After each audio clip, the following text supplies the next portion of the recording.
Ruth, the Moabitess that fell in love with a Hebrew young man, is a very good example of a woman who gave her all in love. Not only was she filled with the sweet memories of the few years she spent with the love of her life before the cold hands of death snatched him, she had also become enamored by tales about the Holy Land. Ruth also recalled fond memories of those times she and her husband spent with her mother-in-law, the laughter, the beautiful stories about the land of Israel, and of course tales about the supernatural acts of the God of Israel. Then it all happened so quickly. First it was her father-in-law, brief illness, and he was no more. Then a short while later, her brother-in-law also capitulated. And then like a bad dream, her husband, her own dear husband, also passed on. And now her graceful mother-in-law was returning to the land of Israel.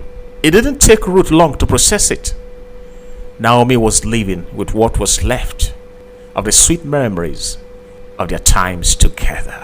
Ruth decided she would go with Naomi to the much talked about land of Israel, a land sanctified by a mighty holy God. Ruth and Orpah announced they would go with her. But Naomi, out of sheer pity, tried to talk them out of it as she pointed to them the implication of their decision. And Naomi said to her two daughters-in-law, "Go, return each to her mother's house. The Lord deal kindly with you, as you have dealt with the dead and with me. The Lord grant that you may find rest, each in the house of her husband." So she kissed them, and they lifted up their voices and wept. And they said to her, "Surely we will return with you to your people." But Naomi said, "Turn back, my daughters. Why will you go with me? Are there still sons in my womb, that they may be your husbands? Turn back, my daughters, go, for I am too old to have a husband. If I should say I have hope, if I should have a husband tonight and should also bear sons, would you wait for them till they were grown? Would you restrain yourselves from having husbands?